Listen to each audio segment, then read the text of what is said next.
All right. So, good evening, gentlemen. Welcome. Last time for our first session, I recorded everything and the audio was all messed up, so too bad.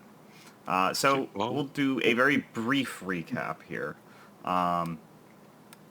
We created our characters, we created the ship and crew, and we just jumped into a starting job wherein you were contracted by the Ashen Knives Assassins Guild to track down and capture one of their assassins who failed to complete a mission. You ended up storming into the room that you had tracked him to, and he attempted to get away, but through a number of clever maneuvers, you managed to corner him and get him to surrender. He surrendered on the condition that you help get the small childlike Urbot that he'd been protecting, which was his original target for the job he abandoned, to Conclave 01, which is a group of Urbots trying to basically set up a small independent state to protect their kind and stop having their memories wiped by the Guild of Engineers, that sort of thing. So we stopped right there, and we didn't do anything else. So the rest of the sequence of play involves proceeding to the part where you get paid, checking to see if you have any entanglements, did you get any heat on that last job, and then moving on to downtime activities, an opportunity for free play where you can pursue certain interests and as well as trying to line up your next job. And then the process repeats where then you proceed to the job and you go through it all again.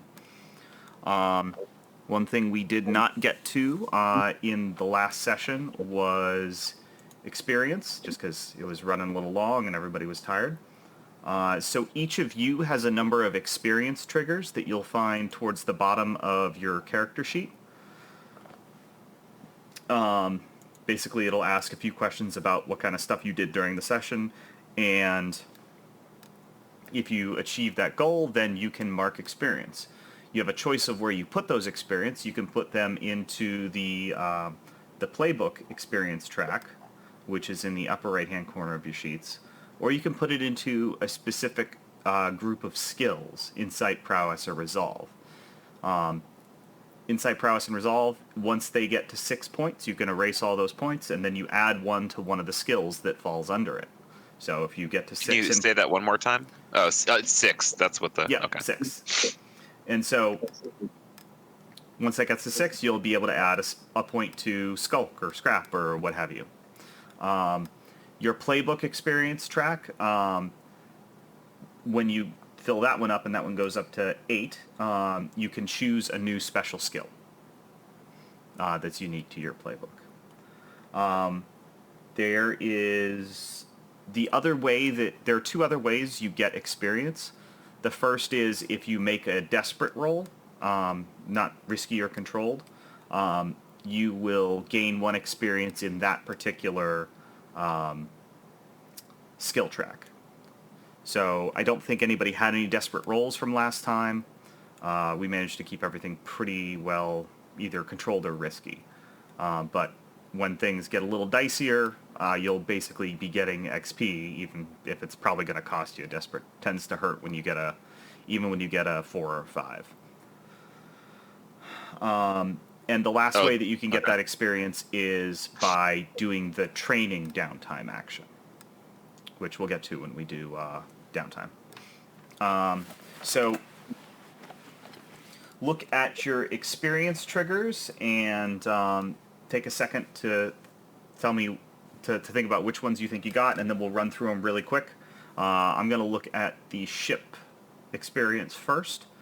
I can only see the Warframe checklist that was it emailed out? That? So this is, if you look at the Scum and Villainy sheets in the Google Drive. Okay. It's the one that's under RPG stuff, Scum and Villainy. Gotcha. So I think the only one I got was you addressed a tough challenge with speed or flare. Yep. I think clotheslining a guy off a hover bike with a grappling hook line is pretty flare. So definitely take an experience on that.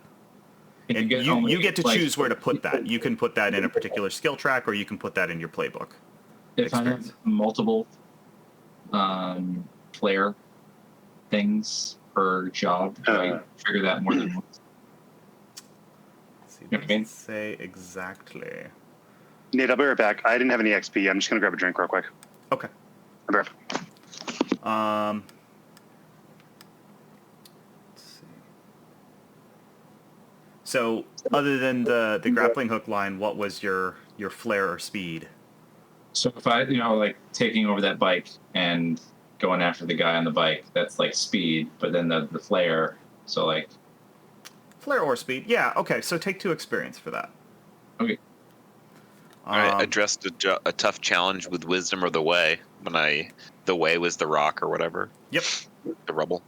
I think that was the only one that I got. This is the way. Slams him in the head with a cinder block. That's 2 check marks in that playbook advancement thing. So you can put those wherever you want. You can put them in the playbook track, or you can put them in a specific skill track if there's something you want to quickly work towards leveling up.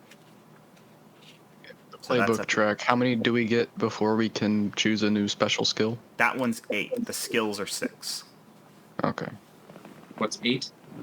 The playbook track. And where's the playbook? So if you look above your skills, it'll say playbook XP. I'm looking at the Google Sheets. If you're looking at the actual... yeah, I was looking at the actual thing. Hold on. Yeah, it might be laid out a little differently.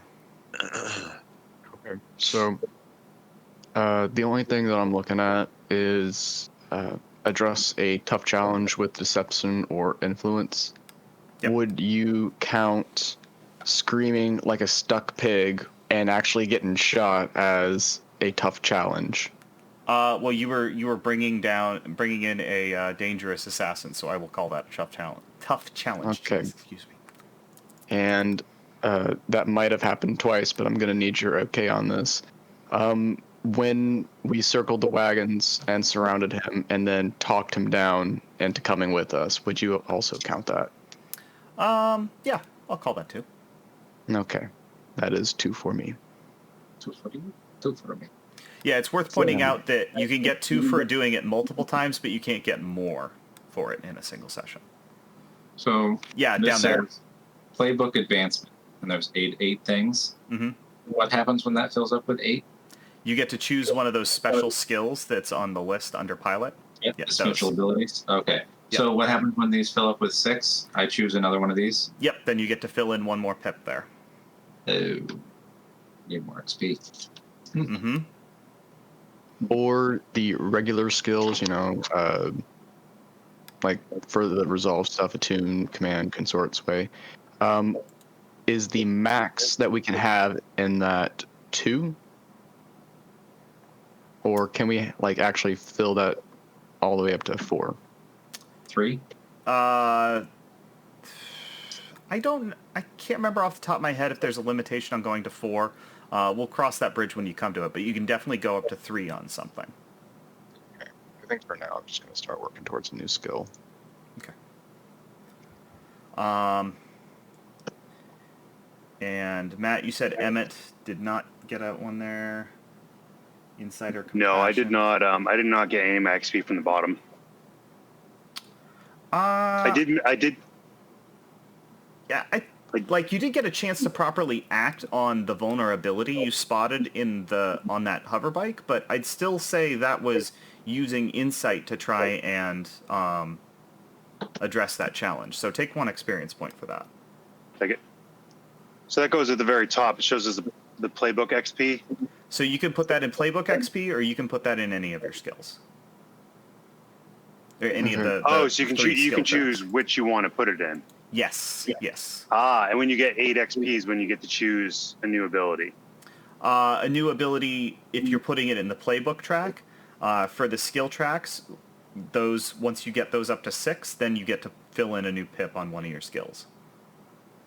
Okay, so I could put it in, if I wanted to do, I couldn't do doctor, but I could put it in the insight box. You put it in and then insight, when it hit 6. Then you could add 1 more to doctor, yes.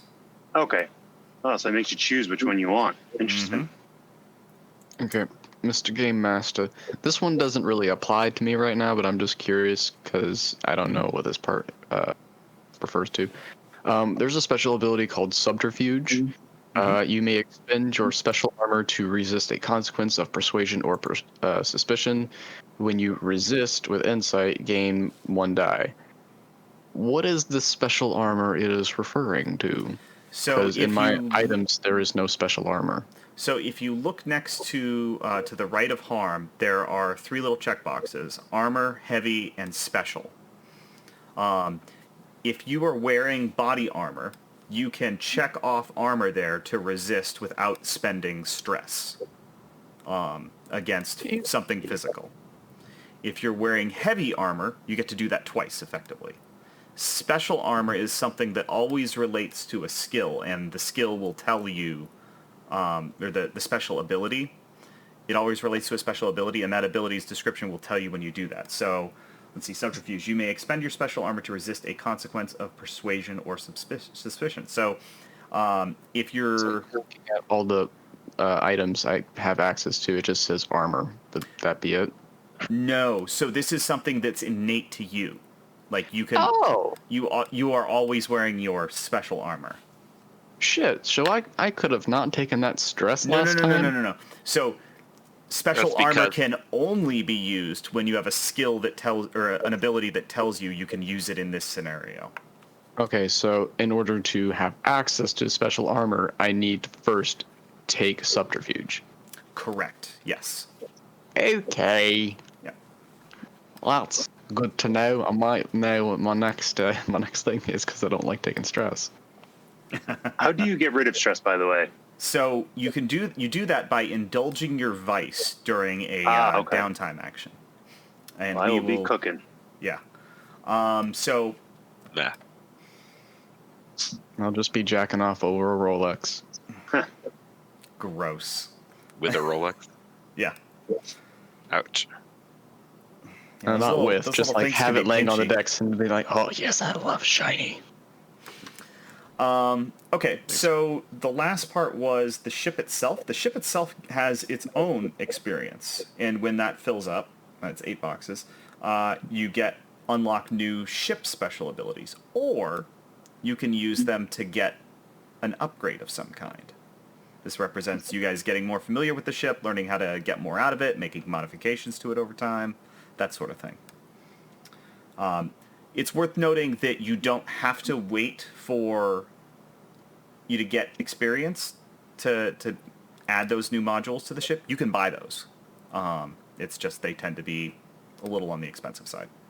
Like a job's worth of credits, usually. But we can talk about that when there's something you guys want to do.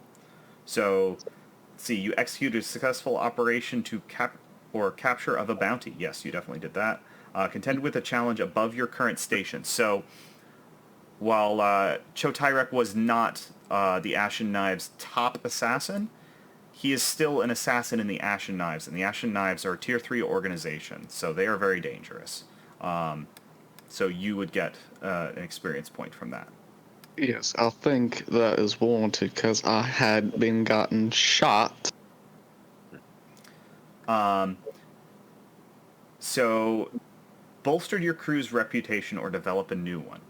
You guys had said, initially chosen daring for your ship's reputation. Is that a description you guys want to stick with? Or do we want to maybe retroactively change that to something else? What were the other options again? There's a whole bunch, but really you could choose any short descriptor that you want. Like, I will let you guys write outside the lines on that one. I'll be right back one more time. We just got a package delivered on the front door that needs to come in before the rain destroys it. Damn, Amazon. I don't know. I feel like, I guess, I don't know. I think that our thing was daring. Like, we like took him off his bike and chased him down, and Okay. there is definitely like an honor code though. Mm-hmm. I wonder about that because everybody we could have just like mowed him down and like dragged his corpse in. Mm-hmm. But it seemed like everybody either wanted to not kill him or they wanted more money from a live bounty. And then, but even when we were given the option to, like, what to do, he was kind of like at our mercy when we got his little baby bot. Mm-hmm.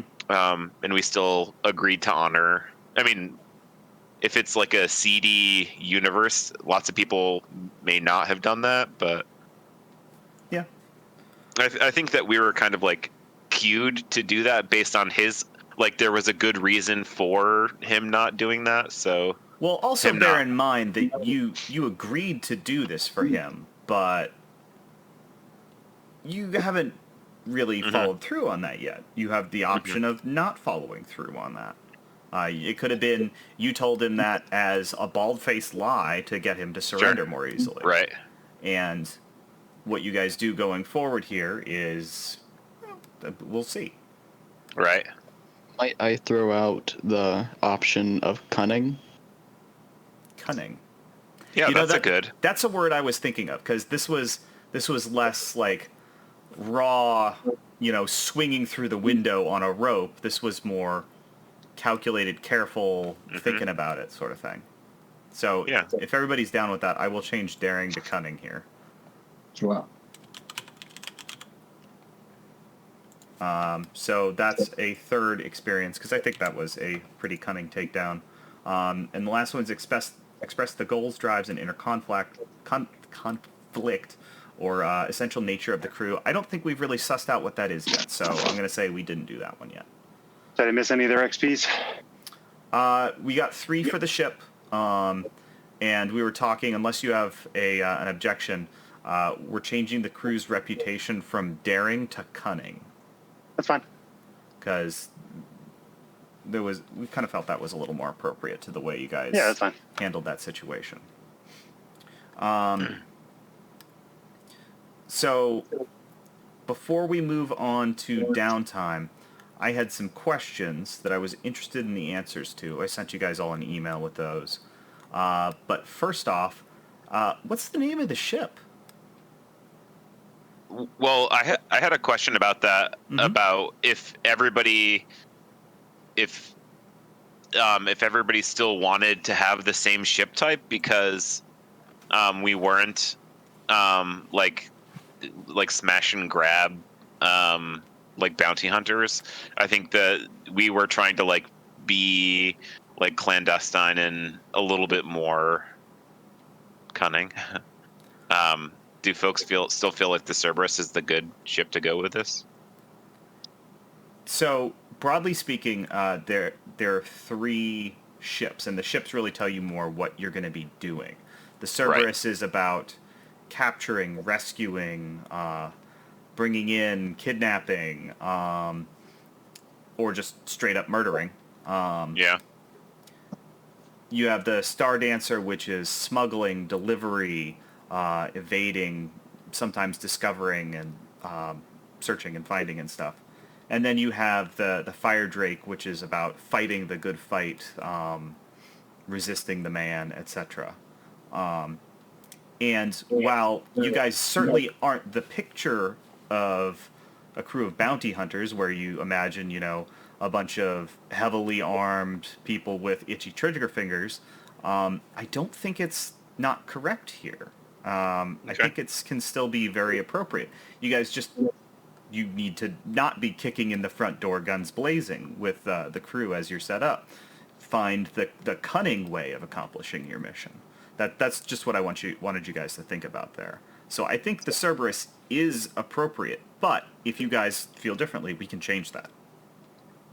I feel like for the crew type that we have, either the Star Dancer or Cerberus works. Mm-hmm. I can tell you one thing, that Tyria would not join a group of rebels to go off and fight the man, because, broadly speaking, he is the man. He is the man, right? He's a little manling. Were there Them's fighting words. any other thoughts on changing? I like the Cerberus. No, that's good to me. Okay. As far as the name goes. Yeah, and if we get to a point where the type of things you want to be doing with your jobs changes, let me know, and we can either handle that organically by the characters pursuing something differently, or you can just talk to me and say, hey, let's change this up, and we'll figure out a way to do that. Yeah, we could basically go to a used ship dealership and just be like, hey, how much can we get on a trade-in on this? Yeah, there's all sorts of possibilities for that. Just smacks atop a spaceship. This motherfucker can fit so many torpedoes. So much spaghetti. Can fit so much regret and bad choices in this one. If you like that scene from Guardians of the Galaxy, if only we had a blacklight. Gross. Yeah. So the other thing was we didn't have a ton of time with character creation last time, so we didn't really tease some of this stuff out. I think if we'd spent a whole session on it, we could have, but I wanted us to jump into a job so we could get a taste for that. So, but now I think is a good time to sort of circle back on some of that stuff. So, here's a question: is ownership of the ship divided evenly amongst you, or does it belong to one of you? Is one of you the captain, or how does that work? I don't think I would be the captain. I could see it either being shared or maybe Liam having it. You can I say don't what you think- want, sure, it's fine. I don't think Tyrion would be the captain. He would definitely be like be financier. financing it. Yeah. Yeah, he'd be the financier. But he's more like the smooth talker. He's not like the ordering people around type. He was never like that kind of an asshole noble. He was just like, yes, I'm rich, I enjoy it, but I'm not going to just... Yeah, I feel so like this question has more to do with the question you asked in the email, which I apologize I didn't get to, but why did you join up with this crew? I think you have to almost answer that question first before you determine ownership of the ship. Because if we just, randomly came together for a bunch of different reasons, and it's probably more reasonable that somebody probably owned the ship already. Whereas, if we had good reasons for coming together, maybe we all pooled our money and bought it together. Yeah. I think it's like if you have a noble who's down on his luck, and we'll get to what Tyrion's exact situation is, but mechanically, you guys don't start out with any money. So Tyrion, whatever money you came from, that bankroll's run out. So maybe the ship, it represents the remainder of your assets in this world. Yeah, and I didn't mean captain of the ship necessarily if that didn't align with your character, but like if you were the only character that came from money, that might lend to that. So it could be part of what you're like if you acquired the ship and put together a crew to run it, it could be one of the things you're paying one of the other people for is to be the boss of the day-to-day operations and take the lead on jobs, even if you're coming along with them. Tell me how this sounds. So Tyrion's a bit like of an eccentric noble, and he's like, hey, I want to go out and be a bit of a badass out there. I'm tired of just sitting on my 1 million gold-laced throw pillows. Like, I want to do something. Goes out, has a small nest egg with him, goes out and comes across our pilot over here, Bags.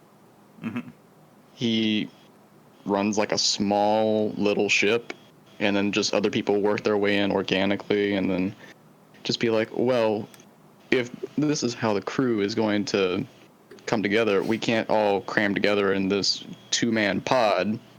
And then uses the nest egg to purchase the Cerberus. And then just be like, this is what you'll be driving from now on. We roll in style. Okay. Does that work how for does everybody? That sound? That sounds good.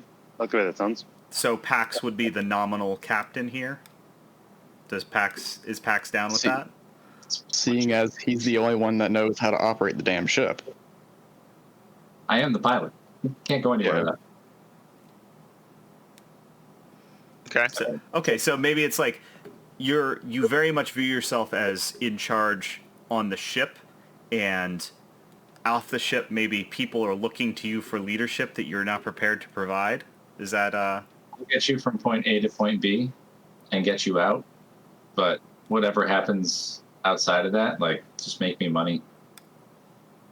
okay? So maybe you're, like, you're nominally the captain, but leadership isn't like there's no focus of leadership here. It's Yeah, like on People the kind ship, of working together and like a collective agreement.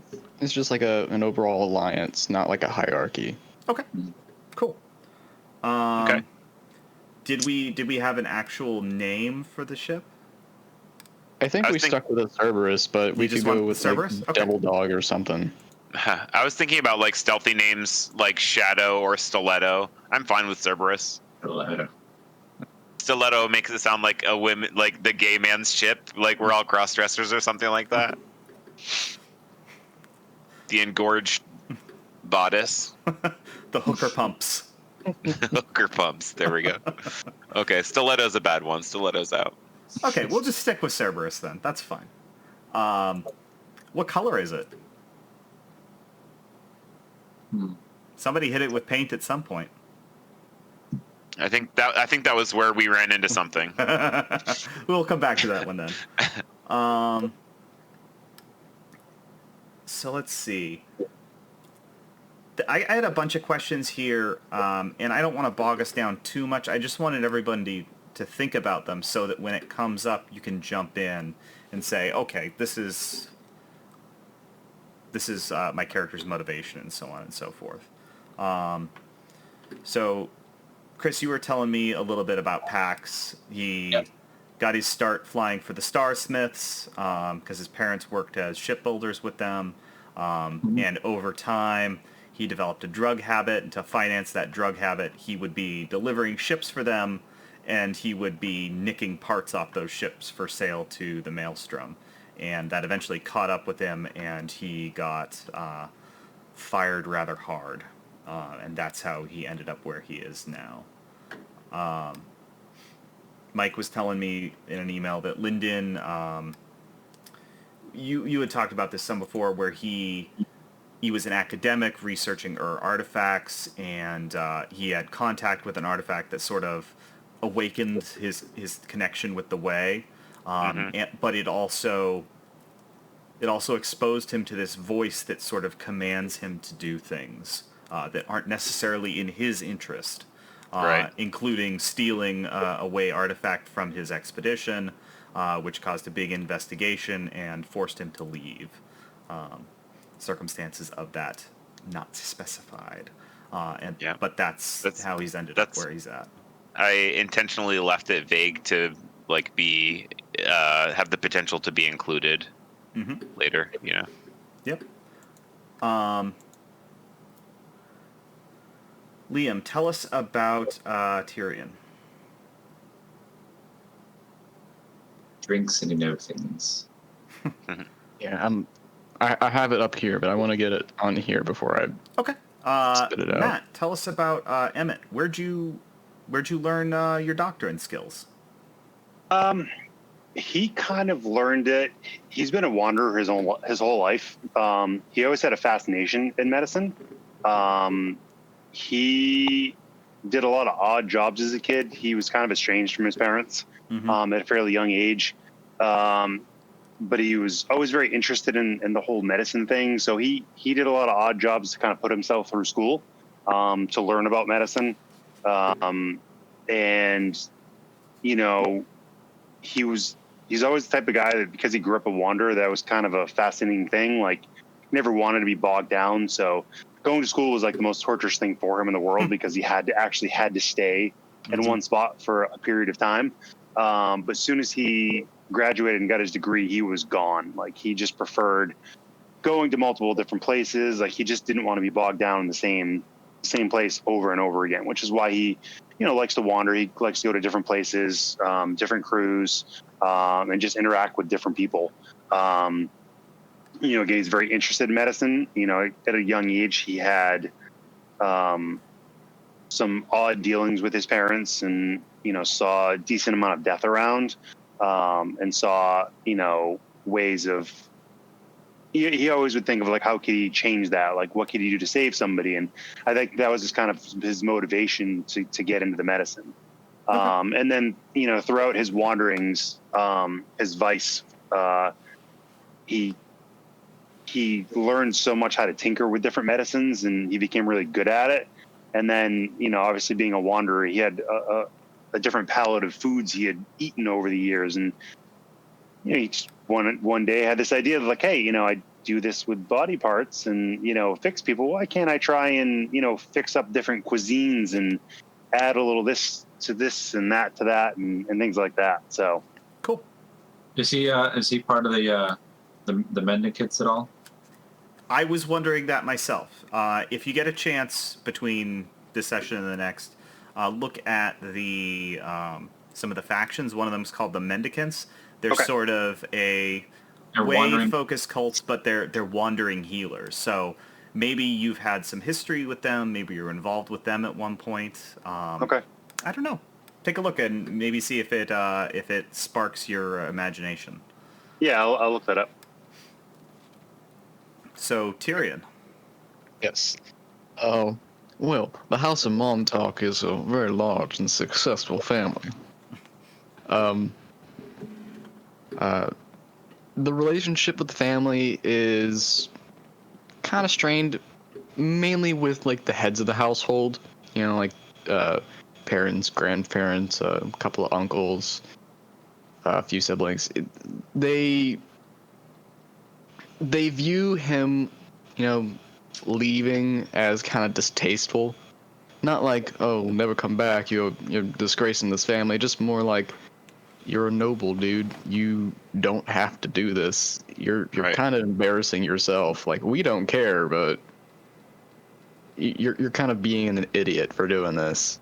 There are like cousins and like other siblings who are just kind of like, I mean, yeah, go for it, man. We're cool. That's cool. So he's They- sort of got this thing where he likes slumming it. He likes being a bit of a He joined this crew for the adventure, because like being a noble, like sure he was like swimming in luxury and he does miss that, but it's just very boring to him. Like he wants a little bit of that adrenaline rush, which you can't do Gotcha. with like 0G fencing. So main household members don't really approve. There are family members who are just like, you do you, man. Have fun with it. And so I had a question that was for everybody. Also, for adventure and maybe earn a little bit of coin along the way and find some fancy luxuries that he might not otherwise get access to in the main household. Like, sure, he can have all the fancy bricks of gold he wants, but like maybe there's like a rare artifact out there. He's just like, I want that. This is his chance to just go out and be like, yes, give me all the rare shinies. Gotcha. And so, is Tyrion from the Procyon sector originally, or did he come here as a part of his little adventure? I don't know the space geography all too much to answer that question. So broadly, the Procyon sector is a backwater, the frontier, sort of, fairly lawless compared to the rest of the hegemony. Is your family based in the Procyon sector, or are they based in the core somewhere? Oh, they're definitely from the core. Okay.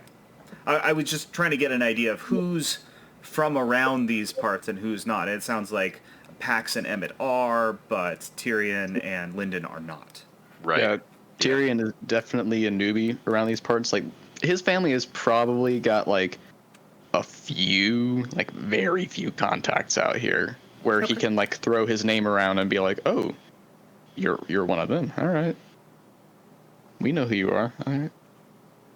And this would have been a place that Lyndon is fleeing to escape like heat from Mhm. the hegemony. Yep. Yeah, I think there are a lot of folks who sort of fall in that under that category out here in Procyon. So, let's see. So we ended with you bringing in Cho. So the next step is to get paid for it. So at this point, you would need to bring him to the person who originally contacted you for the job, who is Arlox, who is your contact with the Ashen Knives, and he's a Pasha with that organization. The Ashen Well- Knives. Go ahead. We aren't taking him to the Ashen Knives first. Okay. We're keeping him in the brig, and I think we all agree that we're just not going to radio this in, and we're just going to try and meet the dude to, like, unload the little midget robot first, and then we take him to get paid. Okay, so you don't want to bring him to Arlox until after you've dealt with Anna. Correct. Unless people say otherwise. Right. Are you saying that in case anything comes up during the drop off of Cho, like you don't want us to be caught with something that's going to get us in trouble? Yeah, plus we also gave him our word, because he would come quietly if we did this, but the minute we take him to be offloaded first, he has no guarantees that we're gonna keep to our word, and he might start putting up a fight. So this is pretty much just ensuring We that have Briggs, the Briggs. So here, let me interject with part of the rules for Scum and Villainy that sort of constrains me as the games master, and that is that I cannot fuck with you getting paid. While double crosses and something that basically cheats the heroes out of their payoff after they do a daring job is sort of a staple of a lot of cinema and action adventure type things. I can't do that here. You guys did the job. The job is now complete. You can now get paid for the job. You do not have to worry and metagame about, oh, are we going to be in proper position for this or that or the other thing. When it's time to get paid, you can just go to get paid, and you don't have to worry about that. That's one of the things that's hard-coded into the way this game functions, so that, partially so that, there's one less thing for you to worry about. Your lives are very stressful and dangerous. You don't have to worry about this one thing. If you did the job, you're going to get paid for the job. And also, it allows us to skip a lot of it. Or actually, let me say that another way. It allows us to keep the rhythm of the game in play, where we complete the job, then we get paid, and then we handle the other downtime stuff. You don't have to worry about what order are we going to do things in, what's going to be best. It's time to get paid. Let's go get paid, right? So delivering Anna would be counted as downtime activity? Downtime or free play? No, actually, it would. The timing for that would be in free play, and I can justify this in the fiction by saying that you have a chat with Cho after you get back to the ship, and one of the things he had on him was a communicator. He points to that and he says that his contact with Conclave 01 will contact you on that communicator. They will. Okay. They don't care who is handing Anna over. They just want to get their hands on her. Two. Okay, let's get our cash.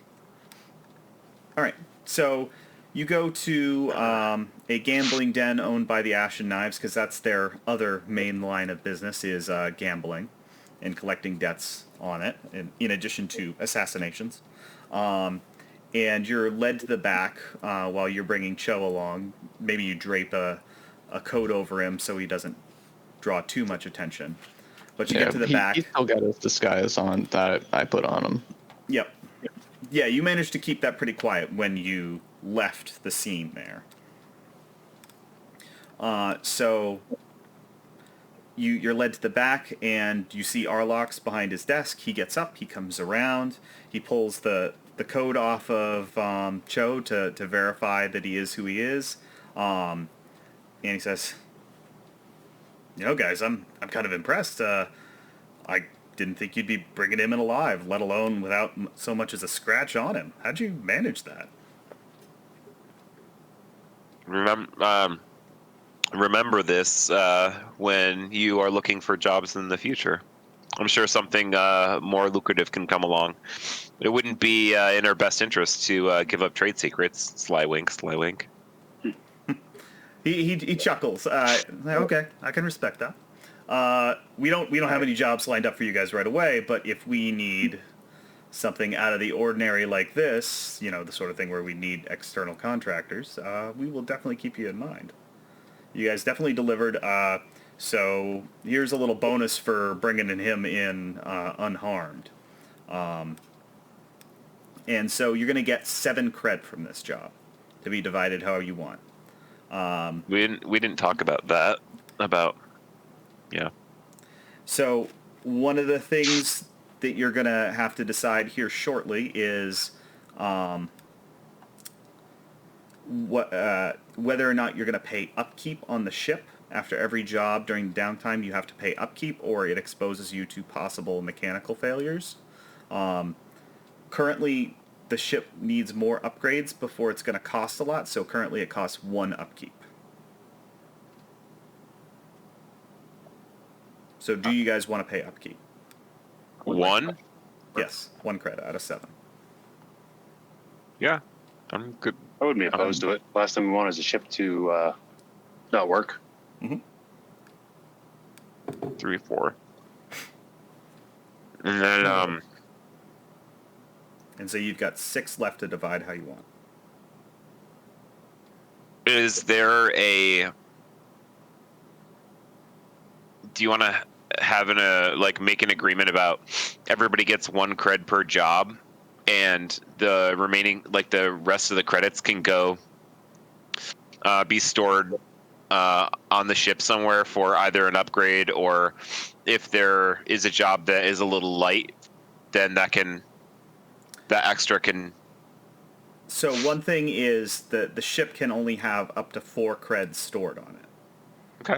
So one thing, you can try to keep the ship's hold full of money, or what you can do is you can use the ship as a storage bank for any credits that can't be evenly split.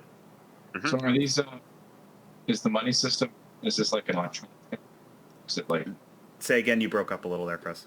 Is this hard currency, or is this like an electronic thing? It is. It's sort of so. Money's a little Fuzzy? iffy. Yeah, it's a little fuzzy. A lot of the guilds and major hegemony factions will pay their people in what is essentially company script. But there exists a guild called the Counters Guild, which is essentially the bankers of the hegemony, and they can transfer any sort of script into credits, which are a universal currency, and they're stored on records of there's I don't know if they're like Bitcoin or whatever, but you can store them on little sticks. You can put credits on those, or you can keep them in something a little less electronic, just gold bullion if you wanted to. We're not going to focus on specifically what it is physically. Those can get bogged down. Yeah. In that. Yeah. Yeah, I'm not going to make you change your copper pieces into electrum pieces. For the They pay us purposes. in llamas. Yeah. So you guys have 2 cred on the ship already from really? the ship's creation. Yeah, because yeah. there was an option to pay off some debts, and you guys didn't want to. I thought we spent that cred on upgrades. No, those upgrades came for free. There were 1 or 2 upgrades where if you selected them on creation, doing so would also use up your cred. Oh, okay. So we technically would if everybody took a credit, we would have enough to give everybody 2 credits. Yeah. Or we could spend that on the ship also. So how much? You said that they could be costly, or use ship experience for stuff. Is there a table for that, or? So, you're gonna ask me that right now. Let's see. I'm just joking. Sorry. No, it's fine. So let's see. I believe when you're upgrading a system where, like comms, weapons, what have you, the cost of your next upgrade is 3 times the current rating.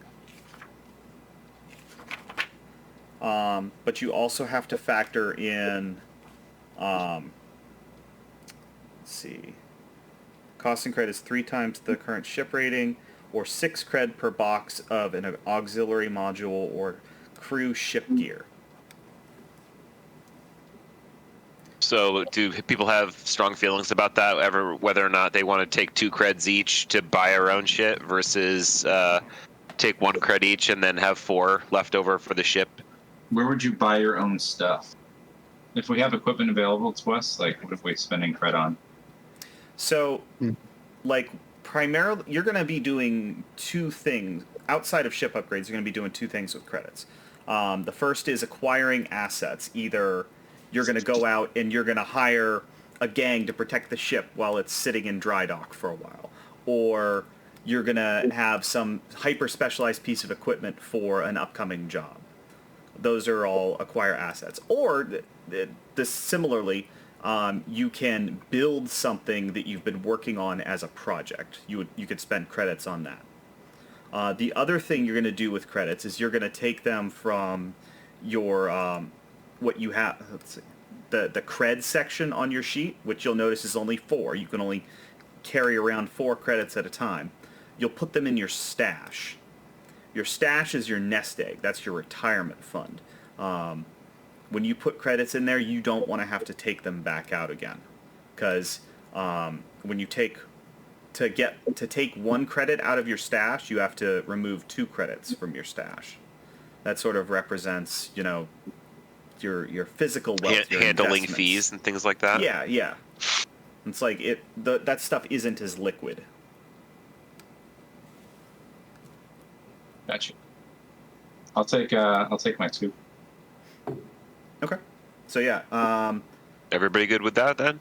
I will say I saw one thing that is kind of interesting for us being a like a capture, rescue, bounty hunter group. Stun weapons. Because thinking back to this original encounter, it would have went a lot faster if we could have just been like, "Yo, Cho," boop, and he just falls off the bike. Or to take There out was not a- guards or something. Is But that something you guys want to pursue now, or do you guys want to sit on that for a while, or it's up to you? That was just an What's the cost of that? What would the cost of that be? So that would be 6 credits. And is that enough to outfit everybody with stun weapons, or? Yes. So Okay. if you see, it's Maybe that's it's something not to save here. for It's then. in the rule book. But yeah, it gives you a number of different equipment options. Like it's basically adding stuff, if I'm reading this correctly, to your ready equipment. Yep. So restraints, which count as 0 load, stun batons, which count as 1, stun settings on normal blasters counts as 1, and stun grenades, which replace detonators on the sheet and is 1 load. Knockout drugs, 0 load, may not work on some Xenos.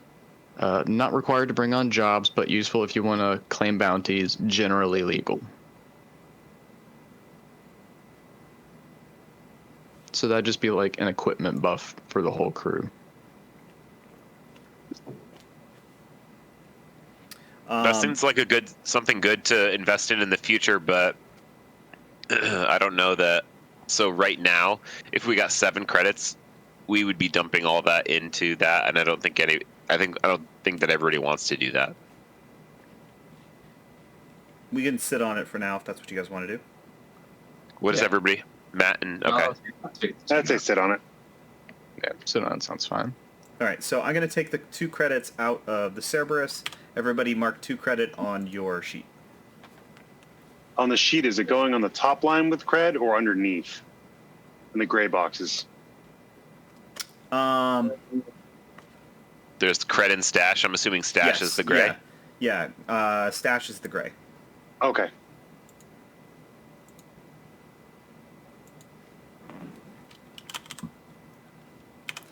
All right. A couple little quick things after the payoff here. Your heat level in the RIN system, the system that you're in right now, goes up to 3 at, is it 8 or 10? Once you get to 8 heat, that gives you 1 wanted level, and that clock resets.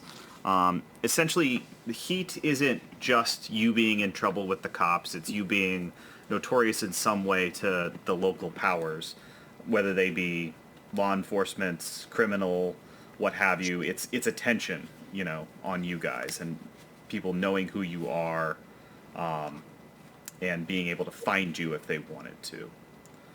Is this also factoring in when we disguised the person and took him back?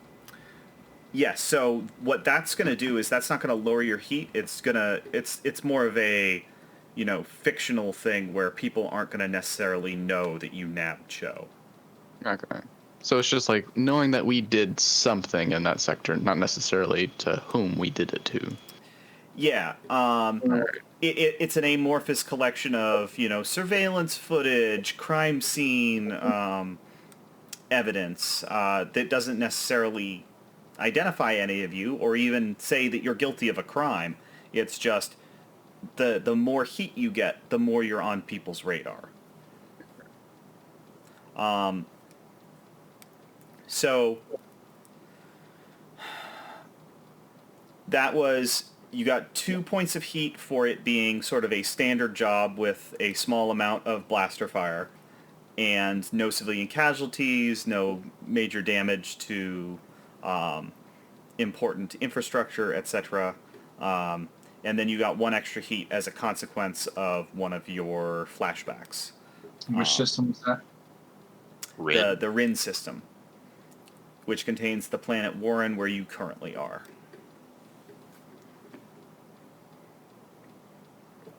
And each system tracks heat differently, so if you get too much heat in one system, you can go to a different system and let that die down for a while.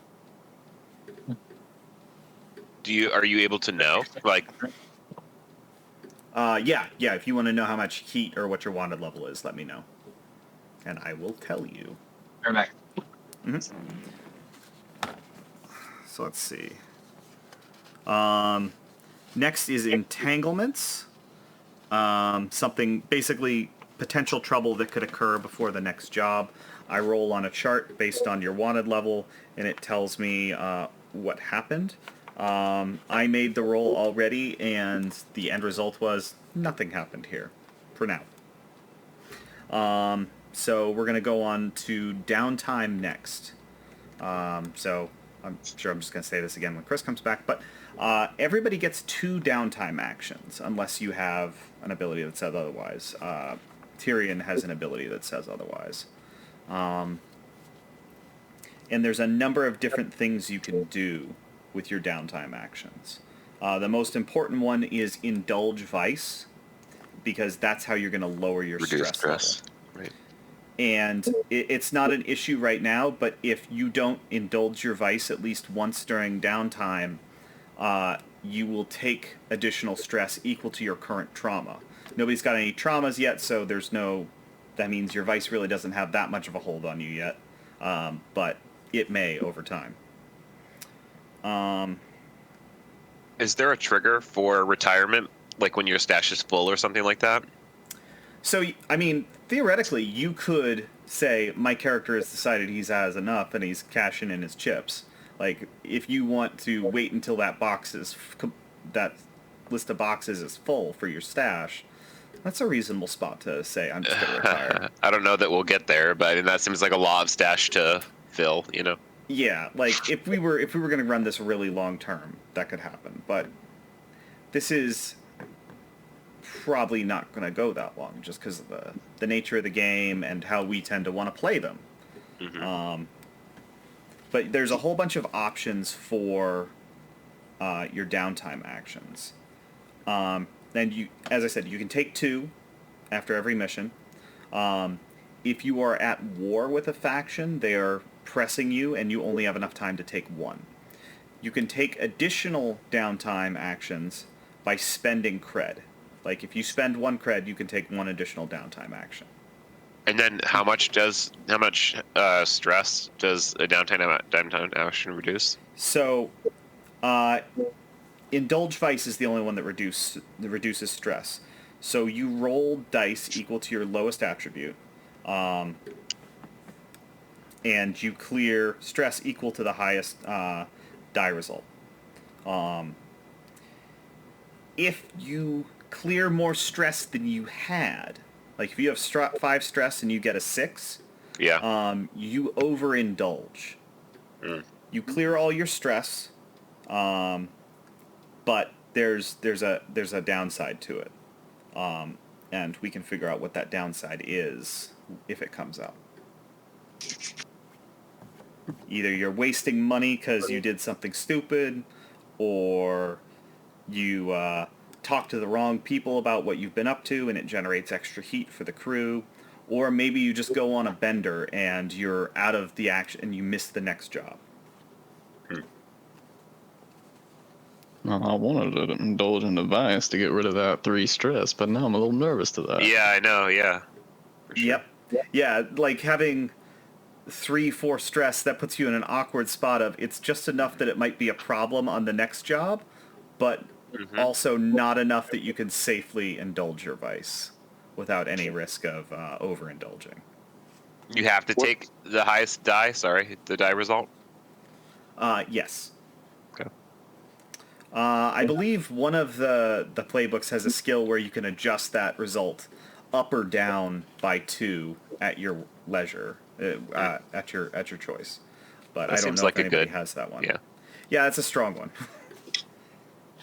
What's the downtime that gets you XP? So there is the train downtime action. That'll let you mark 1 XP in any of the 3 skill tracks. Okay. But the Cerberus comes with training equipment for prowess. So if you train prowess, you get 2. Okay. I assume it's like a makeshift gym that somebody built in the corner of one of the spots. Cue the training montage. Yeah, basically. So there are a bunch of different things that you can do with downtime actions. You can acquire assets where you go to find something that's special. You can craft something, build something that you would know how to build. Indulge Vice. You can also lay low, which can reduce your wanted level, or your heat. Like, it does both. It'll remove 2 heat from the system, and if you have any wanted levels, it'll make progress towards removing 1 level there. You can start a long-term project. These can come in a lot of varieties. It's very wide open what counts as a long-term project. Figuring out how to build a brand new device nobody's seen before. Studying crazy schematics to learn how to build what's on them. Studying an artifact that's in your possession to try to learn what it can do. Trying to track down some people who interfered with your last job. Like all kinds of stuff. Long-term projects are one of the more interesting ways to make long-term progress on a character. And to explore sort of side plots, sort of. You can recover. When you take the recover downtime action, you remove all level 1 harm automatically. And then you can make progress towards removing level 2 and level 3 harm. What is the recover action? Because I know one of my starting ability, the special ability I took, the crew gets a plus 1d to recovery rolls. Yep. So when you're making that recovery roll, what it's doing is it's telling you the results of the roll is how quickly you're recovering. So the better the roll, the faster you recover. Is that what you have to do to heal though? Is roll a recovery die? Yeah, you had a level 1 harm. You wouldn't even need to roll a die to have that removed. Okay. It's just level 1 harm's automatically removed when you take that action. Okay. There's repair for fixing something on the ship, generally at the cost of credits, and training, which we talked about before. So everybody gets to take 2 downtime actions. Can you do 2? Can you train twice, or can you only do each of these once? Nope, you can do any of these multiple times. All right. I think. Okay, so Yeah. I have an idea for a long-term project, but you're gonna need to tell me if this one's okay. Yeah, absolutely. So my idea for a long-term project is to kind of go out and chat up like the nobility of the system, just kind of like introduce myself, say hello, get to know one another, and like over the course of a long period of time, maybe get some favors to the point where like, hey, we're gonna be leaving our ship here. Like after a long period of time, like we're gonna be leaving our ship here. Would it be possible that you could just like keep an eye on it, make sure nobody does anything bad? You know, like have the stamp of the nobility be like, hey, you fuck with this ship, something bad's gonna happen, or just like have like a get out of jail free card for long down the line. So, I think what this can be is once the project is complete, you will have a new contact Okay. that you can go to for help, assistance, what have you. Or they can be like an in on a certain job, you know? You have one contact. If I remember correctly, you took a noble as one of your contacts. Yes. So would this be a different? What would differentiate this person from that person? Like, what would they have access to that that person didn't have? Let me look at it real quick. Is my current contact in this system? Aaron, a noble. Yeah, it would be somebody. I don't know. So this is your influential friend, Aaron, comma, a noble. Tell me about her. God damn it.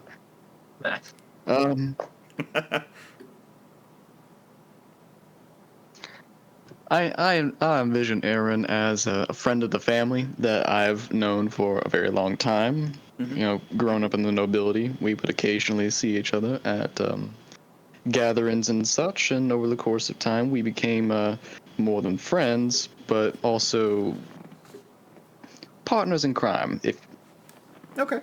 that term is applicable. You know, like, hey, I need you to do me a favor. My family's trying to close on this business deal. I need you to put a good word in so we can seal the deal. And just be like, got you. Okay. So that's perfect. And they're somewhere in Procyon doing some business, and maybe when you call, they can help you with something. Is the idea? Any of your contacts are people you can reach out to when there would be something that could theoretically help you with. Like if there is a fancy party that you guys need an invite to as a part of a job, like that would be a perfect time to reach out to Aaron and say, hey, can you get us invitations? Or can one of us be your +1 to go to this?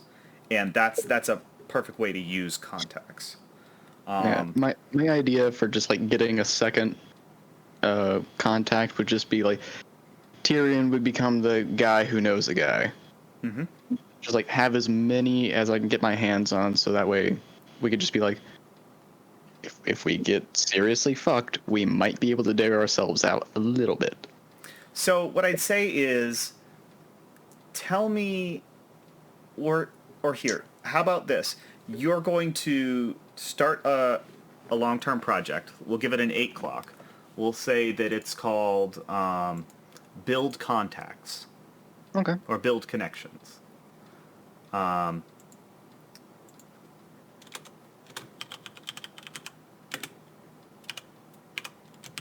And as you make progress on that, we'll flesh out the details of what those connections are. Okay. And that is my first downtime. Okay. Second one, I So, would hold like on. to. Okay. So you get to roll dice to see how much progress we make on that. I'm a little dice let's see. goblin. So what action would you be using for this?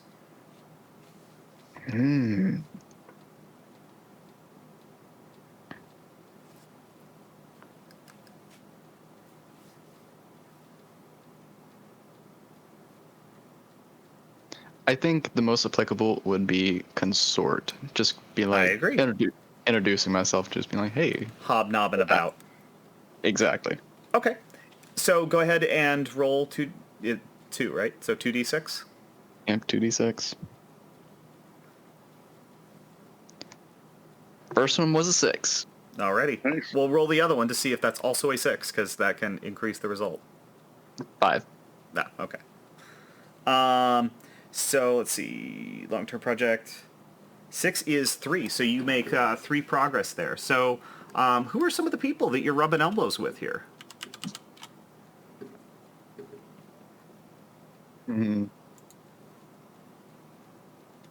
Is there a particularly prominent noble family in this sector? So the most prominent noble family in the Procyon sector is House Malekith, or Malklaith, excuse me.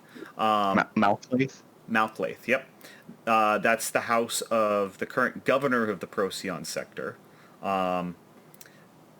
Let's say you're rubbing elbows with some people who are in the Malklaith orbit, and they tell you, the governor, after the new hegemon ascended, he was supposed to get a really favorable posting for helping him, but then he got saddled with the Procyon sector, which is actually sort of an insult more than anything.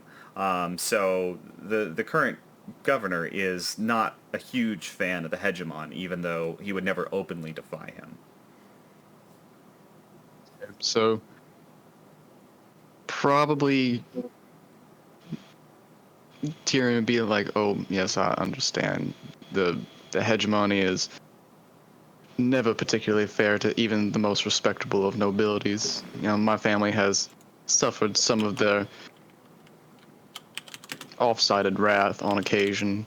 Just kind of sympathize, start building a small bond with him. Okay. We'll say that at your current progress, you are in orbit around House Malklaith here. You don't have any formal connections with them, but you're meeting some people, and we can come back to that another time. So, Matt, let's go over to Emmett. What does he do with his downtime? His first downtime action. He's gonna do some training. Okay. His lame attempt at trying to stop the motorcycle kind of realized all the studies he's put into medicine over the years. He hasn't really done much to actually improve his fighting skills whatsoever. Mm-hmm. So he's going to work on the scrap just to kind of help him, or I guess the prowess. Yep. The prowess one, just to give him a little more edge with staying focused on other stuff, since he has come across some of the stuff in his travels and things like that. All right. So you have the prowess training facilities on the Cerberus, so you can mark 2 experience in prowess. Okay. And All right. Does the long project take up both? No, we can come back for whatever your second downtime action is. Yeah. Second, I was just going to train. Pax, what is your first downtime action? So his first downtime action will be to Be right back. indulge in my vice. Okay. To that removes stress, right? Yes. Yep. Okay. Yeah. So I'm gonna do So that. you are going to roll dice equal to your lowest attribute. Yes. And so to describe how I'm gonna do, I don't know if the good doctor needs to be here or not, but I was gonna go wait till he was doing his thing, and I was just gonna visit his quarters and see if I could find some stuff that he had lying around and indulge away. Okay, so you were gonna nick some stuff out of his kit. Mm-hmm. Let's say if you only do that once or twice, you can probably get away with that without having any negative consequences down the line here. Okay. Or do you go nuts with it? I don't know. You tell me. Are you trying to just steal a little bit on the sly, or are you cleaning them out? Is this the first time the doctor's been on board with me? Let's say you guys have been together long enough to have a little history. Well, I'm taking a little bit more than one. Okay. So... Because I've done this before, and I'm just going back for some more. Okay. Interesting. I do want to see what Matt has to say about this. Can we put a pin in yours and do Mike while we're waiting for Matt to come back? Yeah. All right, Mike, what's your downtime action, your first one? I'll probably indulge too. Okay. In the vice. That's right. what. Yeah, mine was obligation to the spirit. Mm-hmm. So that's why I was like, I didn't really give a lot of ideas, so I feel like it would be hard. I know that it's been. I figured this could be like a plot device a little bit, Mm-hmm. To help stir things up. Sure. So, let's go ahead and do your roll first. Okay. And we'll just figure out how much stress you clear, and then we'll figure out exactly what transpired. All right. And then I'll just go back into a general chat to roll a die. It's exclamation point. Yep. D6. Yep. Just D6 here because your insight is 1. Oh, good. I overindulged a tad bit. Okay. So, I had 4 and I got 5. All right. So you clear all your stress. So let's see. Your 3 options are rash action, where you reduce your stash by 4 or you take on 2 debt.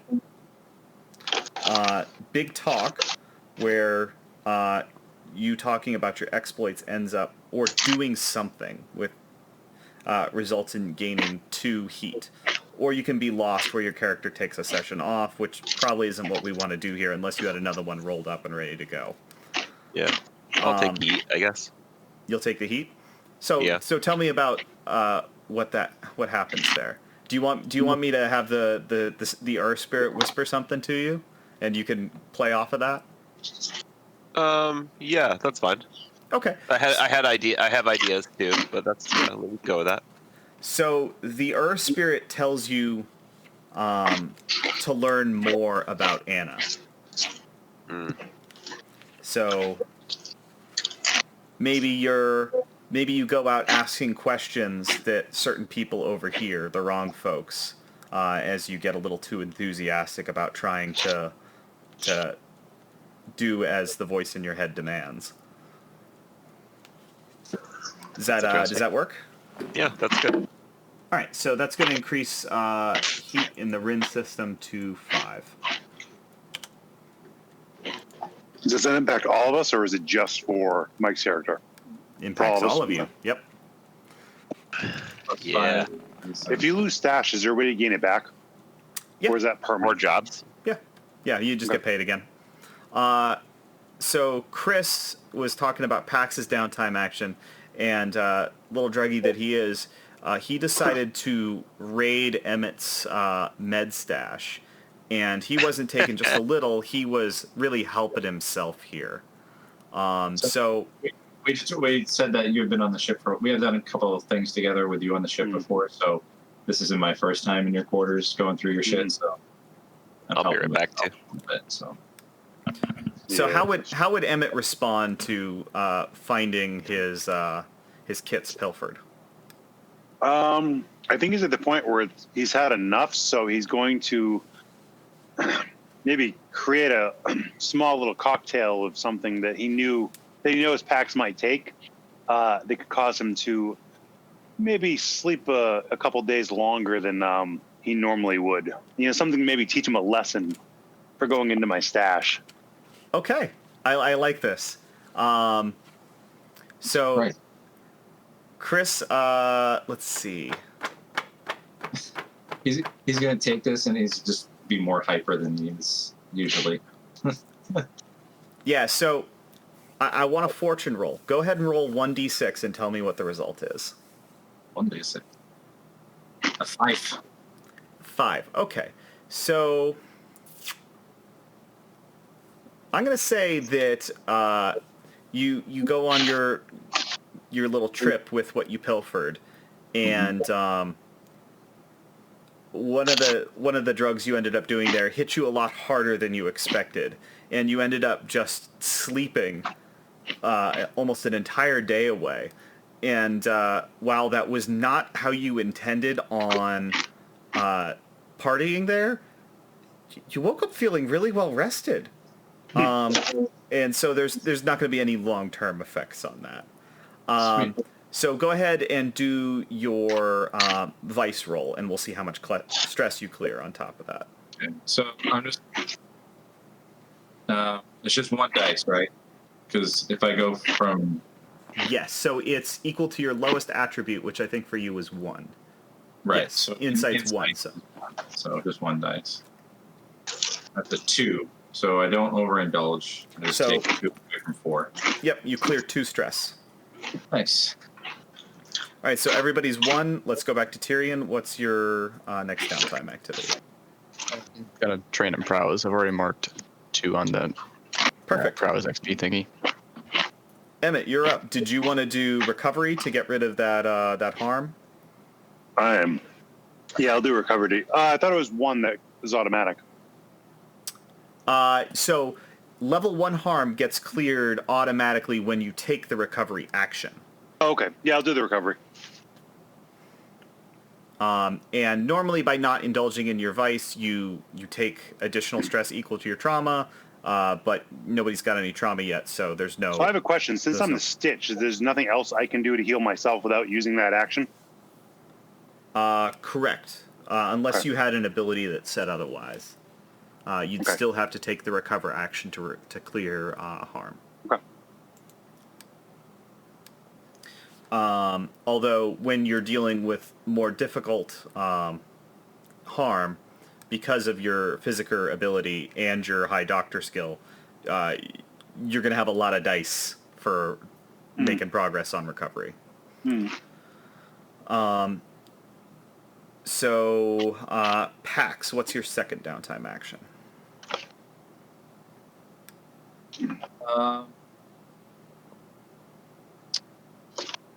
Downtime activity. So the train thing, right? That gives me one thing in one of the insight prowess resolve things, right? Yep. So I think I'll say, like, after feeling so refreshed after that day of rest, he'll train in the ship simulator. So, just a quick word on that. Like, normally you mark 1 for doing training, but the Cerberus has the facilities for prowess, gym, what have you. So you'd mark 2 in prowess if you chose prowess. Okay. Yeah, I guess I'll. Sure, I'll do that. So I'll max out Helm and put another one into. I'll put one in Skulk. So you're marking experience on the prowess track. Yeah. And when that track like fills, 6. then you can add 1 to one of your skills. Oh, okay. It's experience. Okay. Yeah. That would be so badass. You're like, all right, guys, we're just gonna like spend a couple months in downtime and like be beasts. All right, Lyndon, what do you... Not come out Is looking there- like is- Arnold Schwarzenegger. Yeah, Matt, I'm going to have to ask you to mute your mic while you're chomping those chips. Not bad. Training in 0G or training in like Vegeta. Yeah. Is Okay. Sorry. That's cool. That's cool. Is there a way to heal trauma? No. Okay. Just curious. No, you're scarred for life if you take Yay. the trauma. So, how does that work then to reduce heat? Can you go over that downtime activity again? So, lay low, basically, Lay low. it sort of rolls up a bunch of things you could be doing to reduce your crew's heat. Whether it's, making a few bribes, planting some evidence to the contrary. There's all sorts of things you could do. If you want to say you're going to lay low, we're going to clear 2 heat. You guys don't have any wanted levels yet, so you don't have to worry about that. but you'd roll dice to see how much progress you make on removing a wanted level. And just when you lay low, I want you to tell me what it is specifically you're doing to reduce the heat.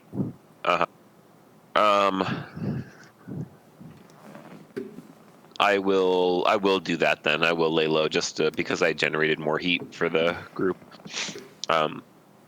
I could say fuck all y'all and just train, but You feel bad. a little.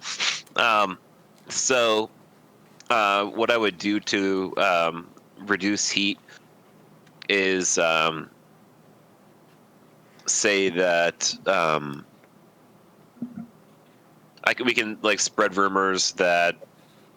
Oh, here, let me see. Actually, I want to double check something first before I.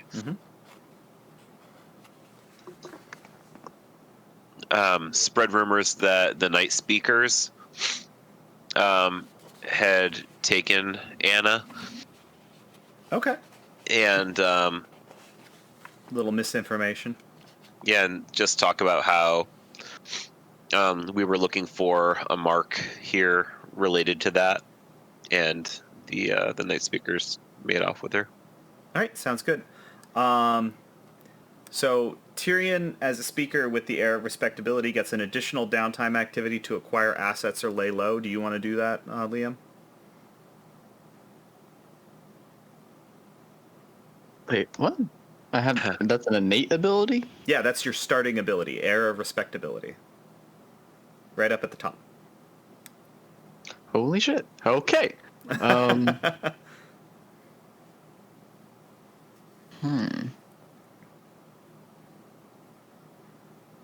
Acquire assets sounds nice. How much did our heat get reduced by? 2, so we're down to 3. Back down to 3. Mm-hmm.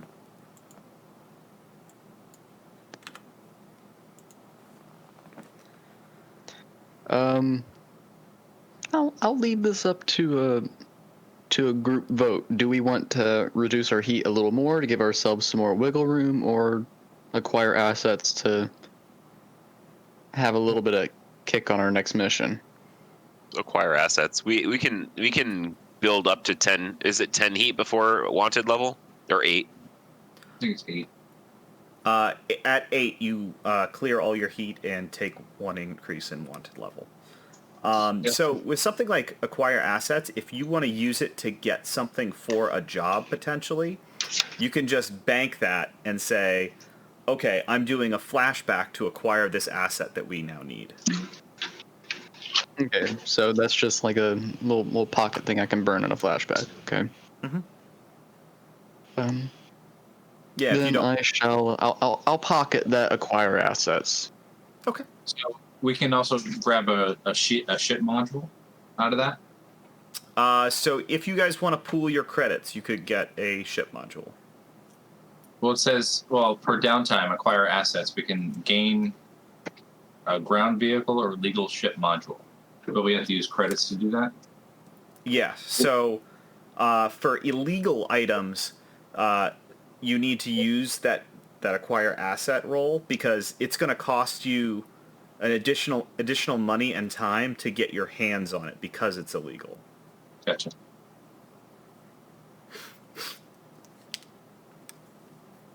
And that's what that represents is all that.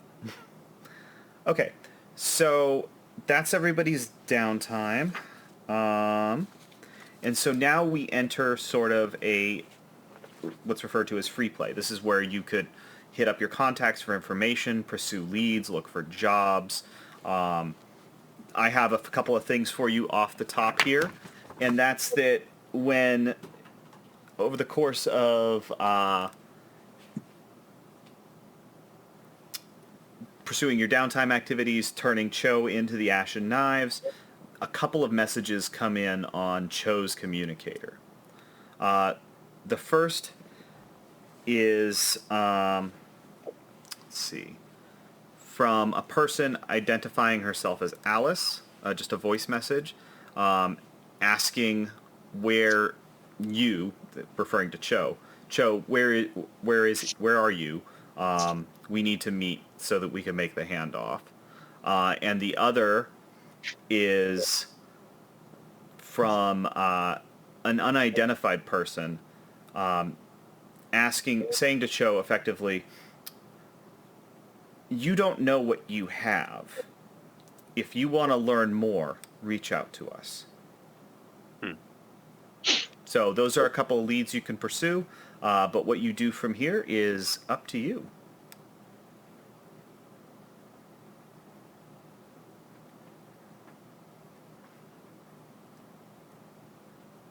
I feel like I have an idea about so is the communicator like voice or text or video or what? Yeah, it could do all of those things. So we could set up like a sting for the drop off if we wanted to. I mean, who would we be stinging? I got the group, like we could turn the hegemony on those guys. There's no gain for us in doing that, but I think that we should try to like look into talking to the unidentified person though to figure out what Anna's got going on. Cool with that. I think Pax wants to send a message to Choss. To who? Choss. Your rival? Yeah. What's the message? Come get me, bitch. Oh, damn it, Pax. We don't need any more heat than we've already got. I'm here in the core. Come find me. Yeah. So are you calling him out for a fight or? No, just I got out whatever he entangled. He turned me in, and I sort of got out of the mess that he got me into. And just want to let him know that I'm back, baby. I'm still standing, bitch. Right. Okay. So,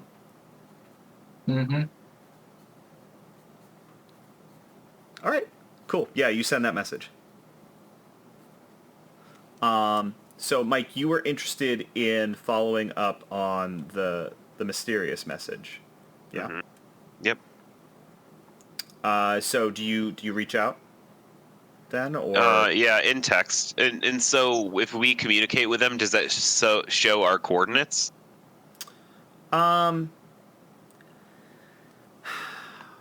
Theoretically, if somebody had some sort of had a high level of hacking skills, they could learn that from using that communicator. Okay. But if they had that already, theoretically, they could have, I suppose they could have traced its position before even sending you the message. Traced its used the communicators like a homing beacon or something like that. Yeah, theoretically. Okay.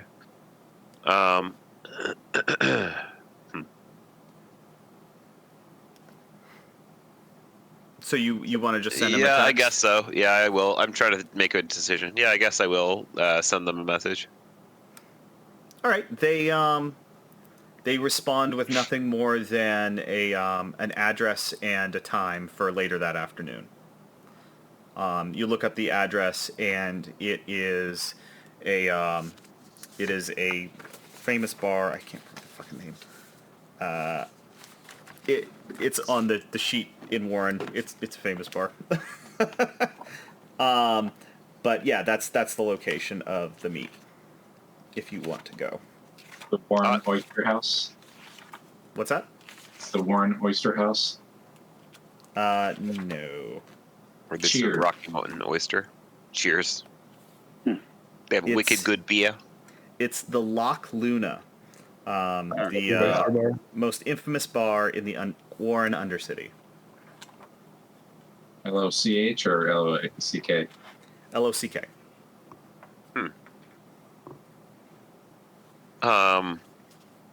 I don't think that everybody should go, or we should keep Anna locked up in the brig. Oh, I definitely believe that we should keep her safely on the ship. Does everybody want to go, or do we want to try to have somebody like leave bags on the ship for a quick getaway if we need to, or something like that? So you're going to a bar, beat me on the ship. You're the pilot. We need somebody to mind the ship. I can't stay because I need to go to suss out if they're telling us any half-truths. I can stay. Emmett wouldn't want to leave the pilot stay either because more of the drugs are going to go missing. I can stay then, and then the three of you guys can go. Okay. Whatever you guys want to do. I'll stay. Okay. No, the doc mentions it. I mean, I'll stay. Next time medication is going to give you runs for the next 2 days. Yeah, you put Little X-Laxin. yeah, right, laxatives in the stimulant meds. But yeah, well, packs will go down to the surface. Yes. Okay. So how do we get there? So the ship. The ship flies down, right? Yeah, And so the Cerberus is small enough that it can safely land on a planet. You don't have to take a shuttle down or anything. So who's staying with the ship? Me. Okay. I'll plug in some like automatic navigation stuff, so it just returns to orbit, and then just tell them which buttons to press to bring it back down. Okay, so you don't want to leave it on the ground. Unless you want to. What do you want to do? Want to go back up or? Yeah, I think that it would be safer. I can bring it down at a predetermined destination, but we don't know who these people are, and clearly they're interested in her because they're reaching out to us. But I agree. It's better to leave the ship in orbit. It's got more of a chance up in space than it does on the ground with who's defending it. No offense. Okay. Yeah. So I'll just sort of program a macro on the console on the helm right there, is saying just press this button and it goes back to wherever you are. Not this you one. set up the dummy switch. Yeah. Mash your face against this button. While these two are engaging in their little mission, I am in the process of repairing my Venetian silk from the last encounter. How did you learn how to darn? I'm gonna go. It like cast. It's just this. It's like space duct tape. All right, I'll be right back. Okay. So Yes. Lyndon's staying with the ship and babysitting Anna. The rest of you are going to Loch Luna to meet the contact and get some more information.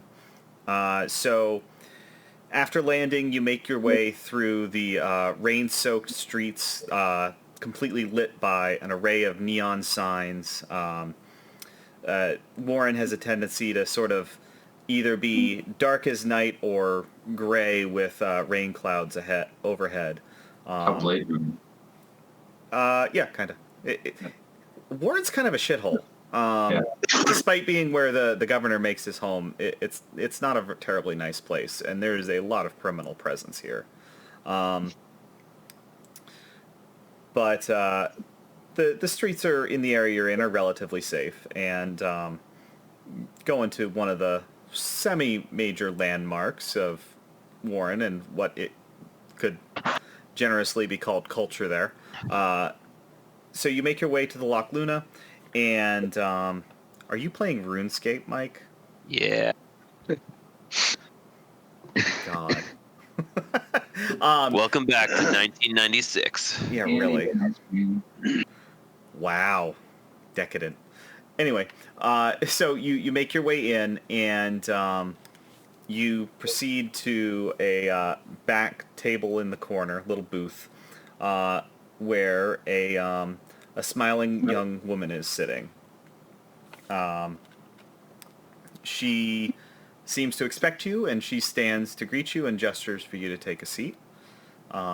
And after you do, she slides herself back in and says, geez, I just completely drew a blank on a name here. Anna, the No, on the Anna's- character. Anna's the Urgot. Alice is the one with like the Urgot peoples.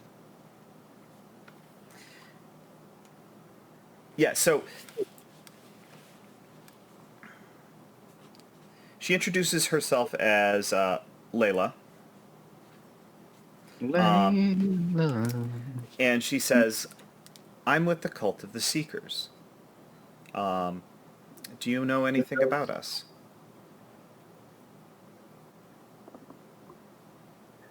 Oh, we have had previous interaction with your people before, but I'm sad to say that I don't believe that we've learned all too much about y'all. What can you tell us? we're friendly with them. Yeah. Yep.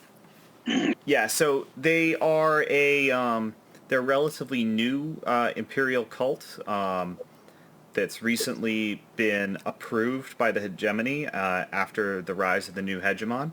They're different than some of the previous cults in that they're very interested in exploration and seeking out new places.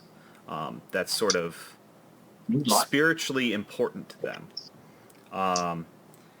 And they do have a bit of a tough time in the Procyon sector, though. Despite it sort of being a fringe sector, you'd think they'd be doing a lot of their work out there. But the governor has made life a little difficult for them. Maybe just out of spite from the posting the hegemon gave him. It's hard to say. But they've had a hard time getting along, and they don't have much of a foothold out here. And she goes on to say that we're aware that if you answered our call, we were expecting Chotyrek, but if you responded instead, that means you've come into possession of what he had. The Urbot in question, I believe it's called Anna, she's unique. Not just in her mannerisms, because there are plenty of Urbots that can act in a childlike fashion, especially after the Guild of Engineers has reset their memory.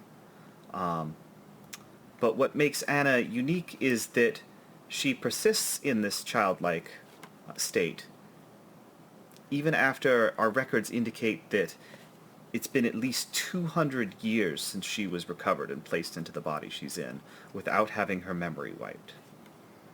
You know that it's basically common knowledge that Urbots, these sentient robots that develop personalities over time, the Guild of Engineers requires that all Urbots have their memories wiped once every year to prevent their personalities from becoming too distinct and essentially taking on, essentially acting as sentients rather than just intelligent servants. And once reset, they don't remember anything from before. Any personality they develop sort of reverts back to its basic state, and it takes them time to build that up again. And she goes on to say, I'm sorry? How much? Oh, you're asking how much she wants to buy him for. Yes. Ah, yes. Straight to the point. That's so funny. We believe that Mr. Tyrek was attempting to hand Anna over to Conclave 01, and we'd made him some offers to try and catch his attention. We're prepared to make you what we feel is a generous offer. And she slides a piece of paper towards you, and if you pick it up, just pretend it says 3 credits on it, rather than some translation in fiction. But we realize maybe you're looking for something more. If you were interested in potentially helping us out, we could offer you some work, if that's what you had in mind. My dear, I do not believe that you expressed why in particular that you were willing to offer this quaint sum for this particularly unique ergot that you say she is. I have been authorized to give you this money in exchange for the Urbot, but I really can't tell you anything more unless you agree to work with us. If your curiosity is piqued and you wish to seek new horizons with us, we would gladly assist you on that journey, as well as offer you paying work that would help us in achieving that goal. Well, What do we know about the Cult of the Seekers? Let's see. They are wandering mystics studying artifacts. They want to open the Hantu Gate to another planet, sort of to another system within inside this sector, which has been closed. And, there is a jump gate in the Rin system that is inactive, and like their biggest goal in Procyon would be getting that open. But they have their own agenda that might not necessarily relate to that, so it's hard to say. Pax stands up and takes the piece of paper in his hand, just sort of slides it over to Tyrion, and walks up to the bar, lets them haggle the finer points while he goes and drinks. Okay. well, it was Layla, wasn't it? Indeed. Doing the right thing is reward enough, and Conclave Zero is a community for these, and we feel that doing the right thing is what we should do, unless an offer is made that outweighs doing the right thing. I How see altruistic. I see a sum here that is not worth going back on morals. Would you care for me to reevaluate my morals and write a slightly larger number there? Tell you Maybe what. a 0 after that. If you wish to negotiate the exact price, if you wish to haggle, what we can do is I can offer you more, but that would be contingent upon you completing the work I mentioned. You can take this now, and then take the job offer from us, not take the job offer from us, or you can maybe go for a bigger payoff, but you definitely have to be in bed with us at that point. Is she being upfront with me? She is being truthful that you would get paid more. What she tosses around some numbers that essentially she's bumping it up to 4 credits for Anna, but that would be in addition to the payoff for whatever job it is that she has in mind for you. Excuse me and my associates for a moment, and Of course. get Doc up and walk over to the bar, make sure that we're, not being eavesdropped on. So, how does everybody feel about this? Getting full credits just for associating ourselves with these people a little bit more. We're already on good terms, but we must also weigh the consequences of, how should I put it, pissing off the community of Urbots that we're supposed to be helping. I guess I have to break out a character voice now, don't I? Jesus. I mean, you don't need to. I'm Did just you guys doing wanna it. call I like Lyndon character voices, so. Did I'm you guys- assuming that. Oh, go ahead. Did you guys want to call Lyndon and conference him in on this? I was about to say, Yeah. hey, We should make that decision. Lyndon, you catching all this? Yeah, we all Has have there- our Bluetooths in. Okay. Have there been open comms this whole time for me to listen to it? Sure, Let's say if you fuck want. it, yeah. I would be interested in knowing if the work that Layla has is for the Cult of the Seekers or if it's for another organization. that's one thing I was curious about. The other thing I was curious about is would Cho have communication with Conclave 01 after he's been, like, did they say they're gonna kill Cho, or? No. So originally Cho had arranged with his contact at Conclave 01 to turn Anna over. Mhm. And so as far as they know, Cho's still in the wind somewhere with Anna. Right. Unless you respond to them.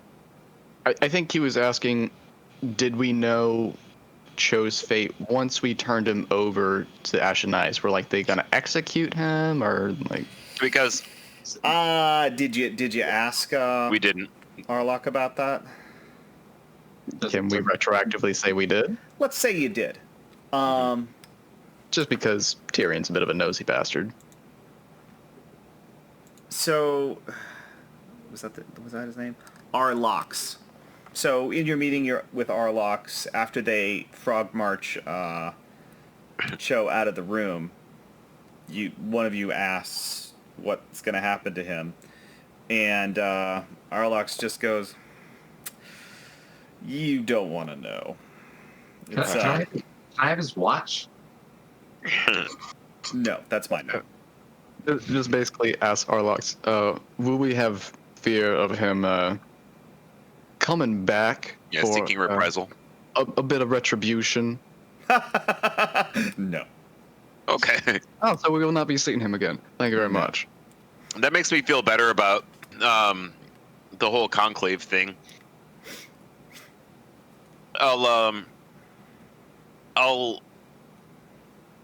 I can say, give me a minute, guys, and I can get back to you about this.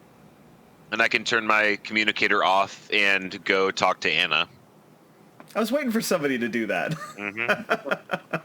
Well, I'm drawn by the Ur spirit to learn more about Anna, but also Nate's been dying to try out his little girl voice. Practicing in the mirror. spread them. So I'll. Is she fearful towards us? No, she's a little nervous. She sort of got comfortable around Cho, and she gets the impression that whatever happened to him probably wasn't good. So she's a little nervous, but like she's not afraid of you guys. You've been relatively nice to her, I assume. Have you guys been nice to her? Yeah, I mean, I'd have no reason not to. No, we just been geeking in a corner and burning with cigarettes. Yeah, just putting out your cigarettes on her face. Hey, Mitch, come here. nice dish, So I'll ask, like, where did Cho find her?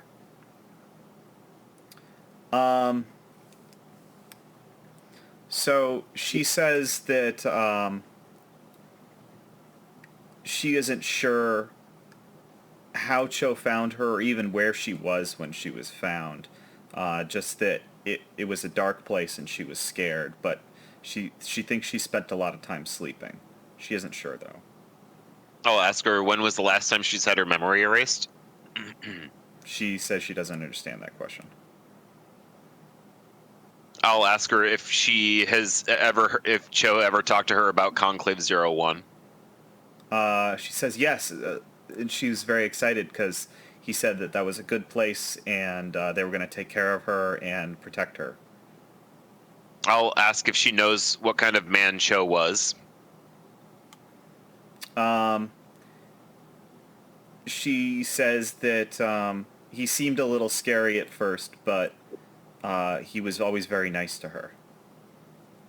People paid him to kill other people. That's what kind of man Cho was. So she just sort of stops and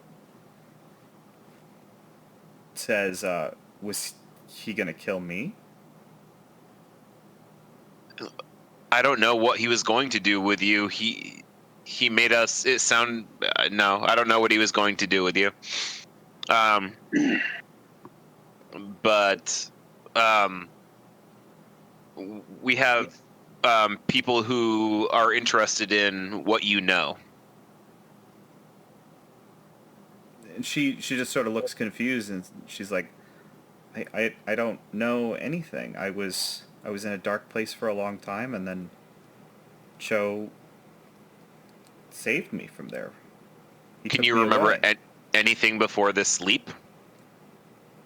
She shakes her head no. Okay. Is there any way to like interface with her like memory or anything like that beyond like her consciousness? So you could try attuning with her. At her heart, Urobots are artifacts, so you could connect with it by attuning with her. Okay, I'll give that. I'll say that. I'll tell her that I Like, just to give you Yeah. other options, theoretically, you could try hacking her if you had the skills and the equipment. I think I'm most skilled at attuning. So I was gonna. I'm not gonna tell you what to do with your Yeah. life, but that seemed Yeah. like the more obvious route there. like let me have these like elbowy tools or do something I'm familiar and comfortable with.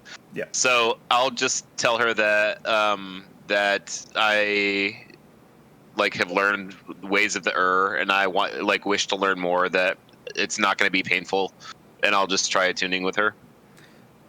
So once you say it's not going to be painful, she suddenly acts a little suspicious, but she doesn't like go to stop you or anything. It's like the doctor's office. This will only pinch a little bit. This isn't going Okay, to hurt at so- all. I'm certain that's going to fucking kill me. So what do you do? It's like do 2d6. Yep. All right. Sorry. Whoa. he Wrong rolled, button. he rolled 2d6, and he failed so bad that it dropped him from the channel. One moment. Oh no. Oh, can Oh, you? no. I went there to rescue him, and he came back. Yeah, not sure what happened there. What's going on? Okay. We're all over the place. Yeah. So what was the result there? Bad. It looks like 2 1s. Okay. I'm gonna try hacking. You take 2d6 psychic damage. Yeah, right.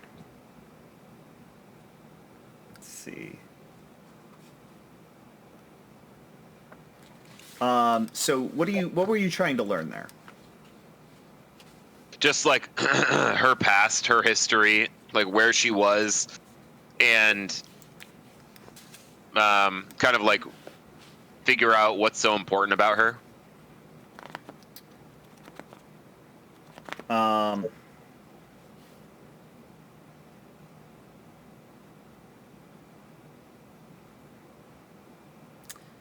Great. So you attune with her, and you reach out to try and find these memories of where she's been, what she's seen, and like on the surface, you could sort of find like impressions of Cho and her being on the run with him for a short period of time before you found them.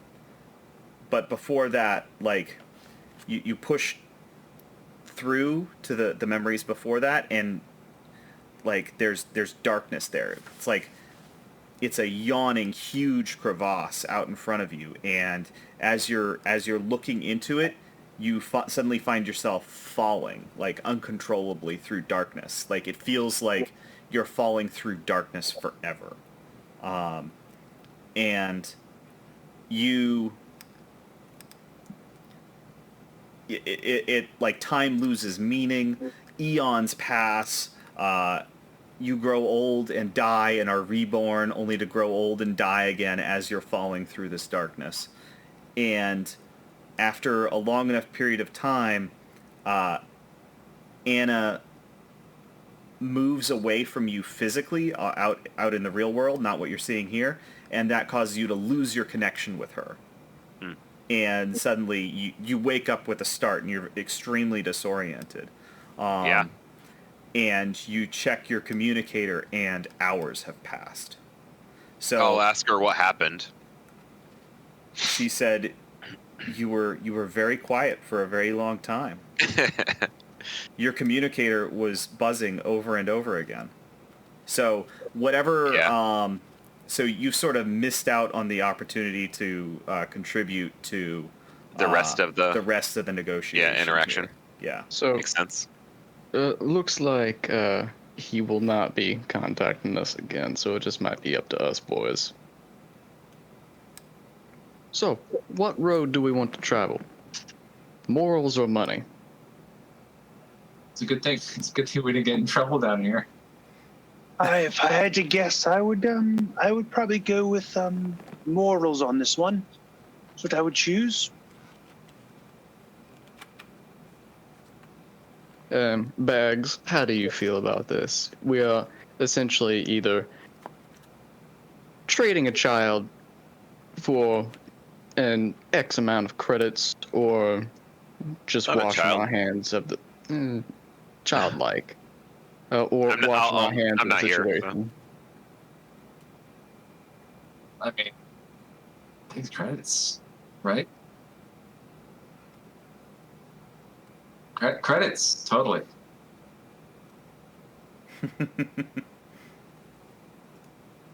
I'm gonna walk back over to Layla. Were you given any information of the fate of this Urbot if we were to proverbially get in bed with you on this this business venture? Is she to be dismantled? Is she to be cared for? We would like to know this. I will say that we have no intention of harming her, and that we have no intention of wiping her memory. Very much the opposite. We want to know what she has stored in her memory banks. We have theories about why she is the way she is, but to follow up on those theories, we need certain things, and that's what the job we're trying to get you to do is about. I will say no more than that. Other than maybe Conclave 01 will take care of her much the way you take care of a pet, but she's never going to be more than a child. And you say that you can treat her better than a pet. To be perfectly honest with you, no. We won't be able to treat her any better or worse than they will, because she is unique and she's different. I will say that if what we believe to be true is in fact true, she could help us do some very important things.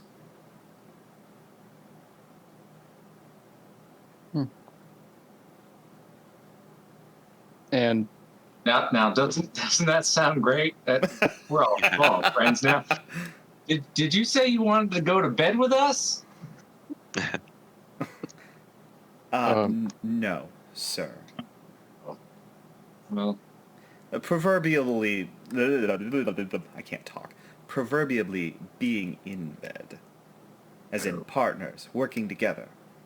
because I have the cult of the secrets on my list. I just wonder if I can check it off. I'm sorry. What did you had that on your list? Of people to sleep with. Oh, he wants to sleep with the entire cult. yes. Bang entire cult. That's quite the bucket list item. All functions. It's on my list. All holes must be filled. Well, this business venture does sound quite tempting. I do have one thing to say about this. Upon completion of this venture, let us allow the Urbot to make a choice to see if she is comfortable with you. So she's screws up her face a little bit. She's getting kind of like she's getting impatient. She's like, effectively, Anna has the mind of a child. You can ask her something like that, but her decision is going to be made based on not any. It's not going to be based on logic or reason. Just hand her over, man. I understand. I understand that you don't want to do something untoward to a child. Um, I can't promise that Anna's story has a happy ending.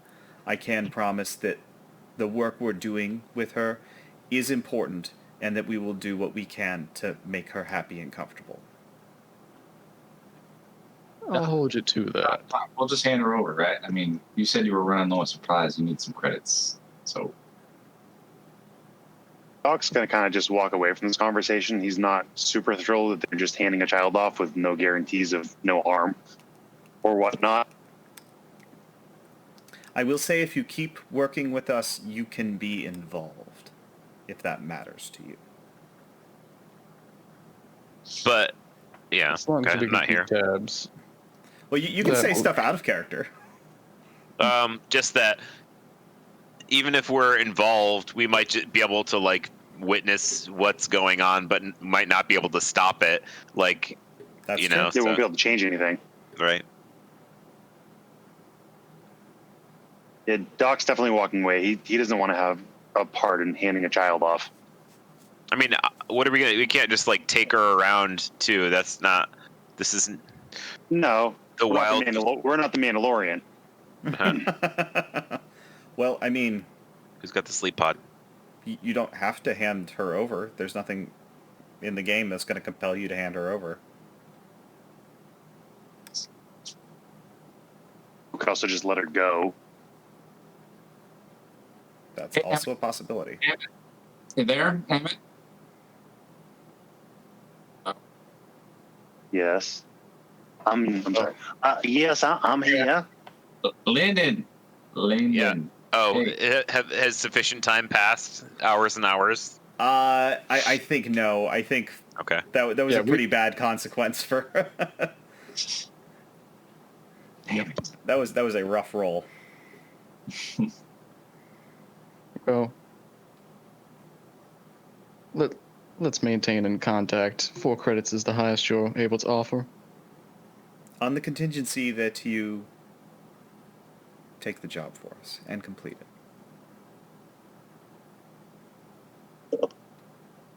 And wait, I thought like the 4 credits was like almost like a down payment on. No, so Doing if the- you want 4 rather than 3, you'll only get paid after you complete the job. Oh, Okay, so if we take the 3, we get that now, do the job, and then get more. So you'd get paid for the job. And the 4, Okay. right? is that right? Oh, that's how I understood it. 4 plus the job. 4 plus whatever. the job, right? 4 plus the job if you don't get paid until the job is complete. Right. That's fine. Where are we going? We'll be in touch, and I take the piece of paper and contact your people. We are interested, and we are also interested in being privy to such discoveries and procedures that you will be undertaking. Thank you very much. Have a lovely day. All right. So she says that you'll be contacted with details of the job so that you can start planning and preparing. We make our way back to the ship. Yep. On the way out, I'm just like, So they disgusting place. they'll end up sending you the details shortly if you want to confirm that that's the job you're taking. The etiquette in this scenario is if you agree to take a job and they send you the details of the job, not doing it would be very poor form. So if you're gonna take it, you're committing to it. Does that make sense? You're committing to it now, rather. Yeah. Make our way back to the ship and find Lyndon just kind of like, awake, disoriented, and just go over and kick him and like, hey, Well, he's up in orbit. He can't come. Yeah, he can't. Right. You guys can't come back until I bring it back. oh shit. Yeah, so you guys while away a little time waiting for him to get back to you, and then have a very angry call over the communicators about what happened there. But yeah, eventually he gets back in contact with you and brings the ship back, and you all pile on. And so if we're committing to this job, we can go from there. So I don't think we're going to have enough time tonight to actually do the whole job, so I don't know if you guys want to get started on it, or we can just wait until next session to do that. Does that make sense? Yeah. I'm up for what people want to do. All right. I've very little Isn't to that do good? tomorrow. What is the job? So it is an extraction. You're going to be attempting to get a former Guild of Engineers scientist who's been detained by the 51st Legion on a orbital patrol base. You're going to attempt to break him out and bring him back. Interesting. So this base is in it's in high orbit above Rin. It doesn't, or I'm sorry, it's not above Rin. It's a little more isolated. It's a little out in the black. There are 51st Legion patrol vessels and system security patrol vessels that will occasionally come to it, but it's for the most part isolated. But if they ring the alarm bell, they will get reinforcements quickly. That's one of the big concerns there, is if the base goes on alert, it's going to be swarming with incoming ships. There is a small security force based on the intel report that you get from it, and there's also some scanning equipment for monitoring communications and ship movements in the RIN system. So at this point, what you would do is, let me flip to that section of the old book, or actually is it on the reference sheet here?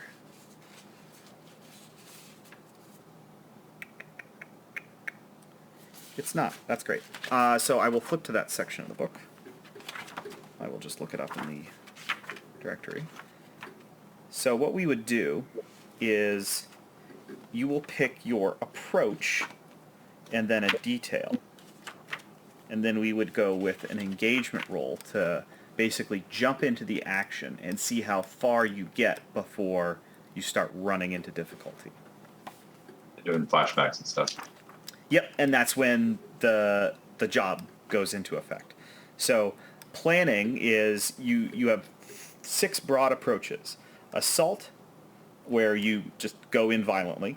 Deception, where you lure, trick, or manipulate. Infiltration, where you trespass unseen. Mystic, where you engage mystic way or power.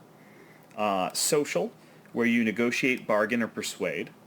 Or transport, which you carry people or cargo through danger, which would not be the approach for this one. And then once you choose one of those broad methods, you will choose the details of that method, broadly speaking, and then we would make an engagement roll. I will point out that on your ship abilities, you have the snatch and grab ability, so deception, infiltration, or social are get +1 to the engagement roll, so you will have a bonus on those.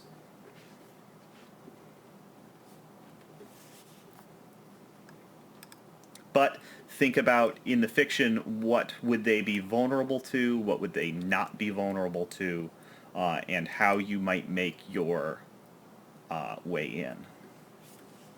Do we want to start planning this out now, or do we want to save this for the next session? I have a little bit more time to plan. If Okay. other folks do. Yeah, we can go up to through the engagement roll, and before we start taking actions, that can be our cut, and we can do experience for the session and wrap it up. So by deception, like, is this like I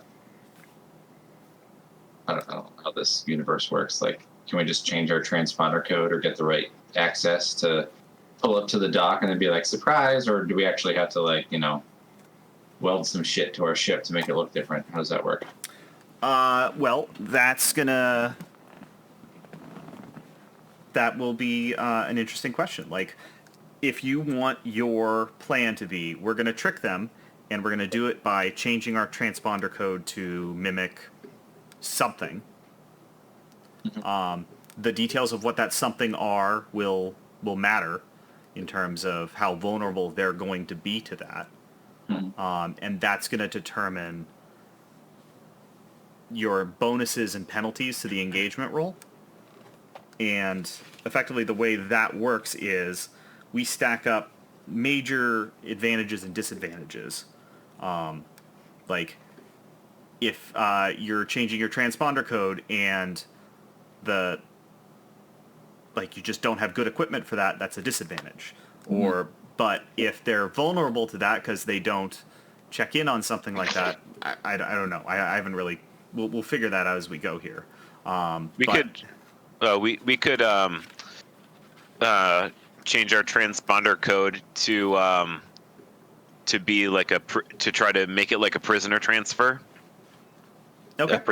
And yeah, and we could try to get them to bring him to us instead of like trying to blast our way in.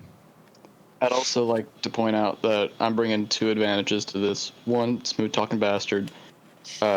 2, I have the unused acquire asset.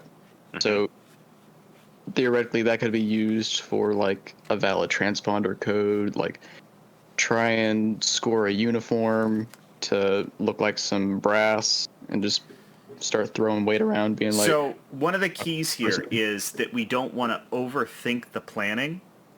What we do is we're specifically going to leave this a little vague, and we shoot straight in, and then we leave the planning to flashback. So like the idea of, oh, we want to have uniforms so we can trick these guys. That's not part of the engagement role. You can do that as a flashback and say, oh, I'm using that leftover acquire asset I had to get uniforms. And then we do that role there, and we're good to go from that point on. So basically, this planning thing would just be like, hey, we're going to pretend to be people, and we're just going to go in and go from there. Yep, we're going to change our transponder to mimic a prison transfer ship. Yeah, we're both either going with deception or social. We are not the stealthiest bunch as of yet, so infiltration might not be the best. Well, just you'd have to have a specific detail of how are you getting in unseen, because that's a thing. Like if you have an idea for how we're going to get the ship to this base without it being detected, that's your plan. And then we make the engagement roll and we see how well it starts off. Deception? Try to trick them? Yeah, it sounds like you guys have decided on deception. I'll throw in stock with deception. All right, and the detail is you're changing your transponder code to mimic a prison transfer ship. 51st Legion ship. What's that? Yeah, the 51st Legion ship. Okay. So let's see. Let me review these real quick. Is this operation particularly bold or daring? Or is this operation overly complex and contingent on many factors? Are you asking us, or are you trying to decide? Yeah. I want your input. I think it's pretty bold and daring because we're basically trying to convince a prison ship to bring us one of its people. Yeah. I'd say we'd have to have some major balls on us to literally fuck with the Legion. Do you think it's complex and requiring a lot of things to go well for it to work? Yes. Yeah.